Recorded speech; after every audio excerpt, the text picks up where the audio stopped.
Good morning everyone, আমি সোমনাথ পান্ডে এবং future গাইডার চ্যানেলে আপনাদের সকলকে স্বাগত জানাই।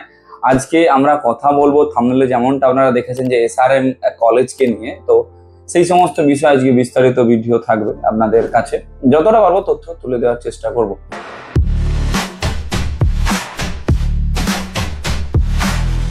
এসআরএম ইউনিভার্সিটি হচ্ছে ডিমড ইউনিভার্সিটির মধ্যে অন্যতম কলেজ এবং এনআইআরএফ র্যাঙ্কিং এর টপ 30-র মধ্যে আপনি এসআরএম কলেজকে পেয়ে যাবেন এবং এটি একটি ডিমড ইউনিভার্সিটি। এর টোটাল 5টা ক্যাম্পাস রয়েছে, তবে এমবিবিএস শুধুমাত্র একটা ক্যাম্পাসের মধ্যেই অ্যাভেলেবেল রয়েছে। শুধু তাই নয়, এদের এমবিবিএস এর পাশাপাশি আপনার ইঞ্জিনিয়ারিং এরও অনেক রকমের প্রোগ্রাম রয়েছে। তো যারা এই বছর ধরে রাখো নিটে স্কোর মেনটেন করছো নিয়ার অ্যাবাউট প্রায় 200 থেকে 300-র মধ্যে যাদের স্কোর রয়েছে, তারা সেই ক্ষেত্রে এসআরএম মেডিকেল কলেজকে একটা ভালো অপশন হিসাবে বেছে নিতে পারেন।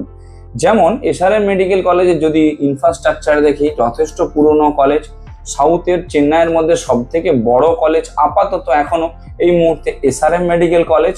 শুধু তাই নয়, এসআরএম মেডিকেল কলেজ যদি হসপিটালের বেড সংখ্যা বলি, সেটা হচ্ছে 3700 বেড রয়েছে হসপিটালে।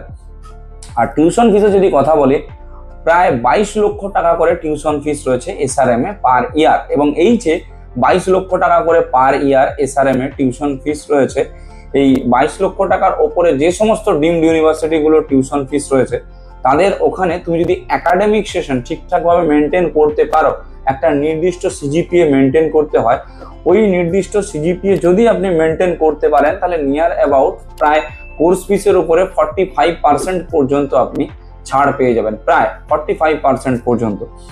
সমস্ত স্টুডেন্টদের উদ্দেশ্যে বলবো, যারা এই বছর এসআরএম এ অ্যাডমিশন নিয়ে চিন্তা ভাবনা করছেন, সেটা মেডিকেল হোক বা ইঞ্জিনিয়ারিং, হার্ট অ্যান্ড সোল, আপনারা আমাদের সঙ্গে যোগাযোগ করতে পারেন, কারণ ইঞ্জিনিয়ারিং এরও ফার্স্ট ফেজ হয়ে গেছে, সেকেন্ড ফেজ আর থার্ড ফেজ বাকি রয়েছে। তো সমস্ত স্টুডেন্টদের উদ্দেশ্যে বলবো, যারা এই বছর এসআরএম এ অ্যাডমিশনের জন্য ইন্টারেস্টেড রয়েছেন কোনো রকম ভাবে, তারা যদি পসিবল হয় তাহলে সেই ক্ষেত্রে আমাদের সঙ্গে যোগাযোগ করতে পারেন। ইয়ার নষ্ট না করে এমবিবিএস এ ভর্তি হয়ে বা ইঞ্জিনিয়ারিং এ ভর্তি হয়ে আপনার কেরিয়ার সুনিশ্চিত করে দেওয়ার দায়িত্ব আমাদের থাকলো, যদি আপনারা দায়িত্বটা আমাদের দিতে পারেন। Thank you.